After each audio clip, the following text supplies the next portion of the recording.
Claiming on an insurance benefit often comes at a traumatic time. We hope that this video will assist in making the process of your claim as efficient, as quick, and as easy as possible. In order for you to have the most pleasant experience in claiming with DuPoint, do these three things.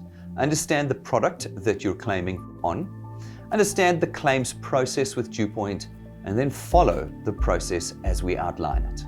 In order for you to understand the product that you're claiming on, make sure you've read through the product document. If you're the policyholder, you would already have received this. A copy will be in your phone app and in your My Account section on our website. However, at all times, whether you're the policyholder or a beneficiary claiming, you can always contact our client service team and they'll provide you with a copy of the policy document. To assist you in further understanding the product, on our website you will find review videos for all of our products. They're relatively quick, they're easy to watch, and once you've watched them, you'll understand the terms and conditions and what you can and can't claim for on every product. Your starting point and ending point for any claim you wish to make is DuPoint's client service team.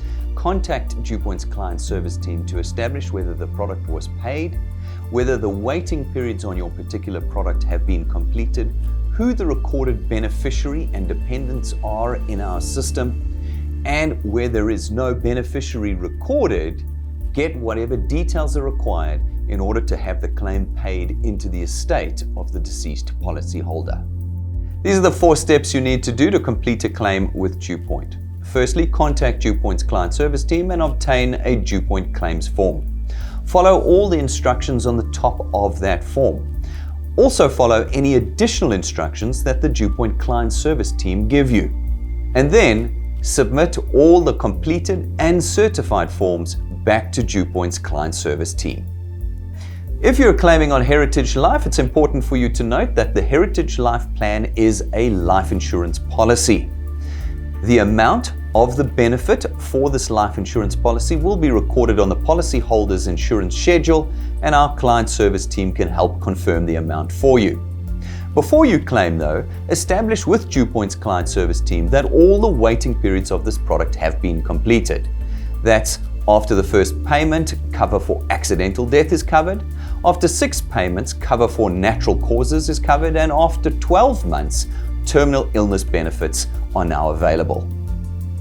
Also read through the policy document to see all the other standard exclusions and note that the Heritage Life Plan does not cover death from pre-existing conditions. Those are any conditions that existed before the policyholder made their first payment. These are the forms that you will receive and the forms we will need to receive from you in order to process your claim. DuPoint's client service team will provide you with DuPoint's death claim forms that need to be completed in totality, and at the very top include all the instructions and list of documents that you will need to submit to us. Make sure that every field is completed on all these pages. Where you can't fill them in, make sure you add an explanation as to why not. Throughout the forms, you will find places where signatures are required. Please ensure that no signatures are missing on any of these forms. DuPoint's medical questionnaire will need to be completed by the attending medical practitioner or by the hospital. Ensure that they too have signed and stamped where appropriate. DuPoint's banking details indemnity form will be required to be completed by the bank into which the funds will be placed once the claim has been processed. Again, ensure that they are properly signed and stamped. The first set of documents you'll need to provide for us are naturally the death certificate of the individual you're claiming on, as well as a certified copy of either their ID or ID card. If it's the ID card, we need both a copy of the front and the rear of the card. Then we need a copy of the ID certified of the claimant. The second set of documentation that you will need to provide to us, you should be able to obtain from either the hospital, the funeral parlor, or Home Affairs themselves. And these are the notices of death and the burial order. The 2 notices of death that we will require are labeled DHA 1663A. As you can see, it has 3 pages. We will require all 3 pages. So when you obtain them, from either the hospital, the funeral parlor, or home affairs, please insist on them providing you with all 3 pages.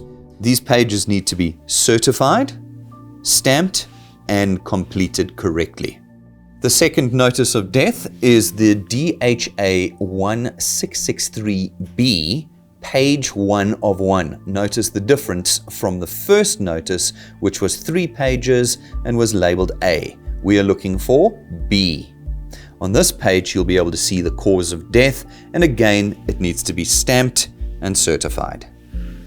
The burial order, also labeled the DHA 14A, is also required, completed, stamped, and certified. Where the deceased died from an accident, we'll require the following additional documentation from you. We'll require a police accident report form. It is 4 pages long, and all 4 pages need to have been completed. In addition, we will need a statement from the investigating officer at the scene of the death. The statement is generally handwritten and is stamped by the SAPS. Please note that until such time as the investigation into the death of the deceased is completed, we will not be able to complete the process of your claim. Keep working with the police to ensure it is done as fast as possible. In certain circumstances, we may require a post-mortem report from you as well. Our client service team will instruct you where applicable. Where no beneficiary is listed on a policy document, the claim benefit is paid into an estate's bank account. For this, we require from you a letter of executorship that has been stamped by the High Court and signed. We will also require a letter of authority, again stamped by the High Court and signed. We will also require a copy of the executor's ID. If it is an ID card, then a copy of the front and the rear of the card, certified, and a 3-specimen signature added. The bank will have to provide you with an estate late confirmation of bank account details into which the benefit will be paid. Note that it is correctly stamped and signed. Because every claim is different and the circumstances around every claim vary, we may ask you on occasion for additional items, additional documentation, or we may even need to interview individuals or do on-site visits. Simply follow the instructions of DewPoint's client service team and we'll make the process as quick and as efficient as possible.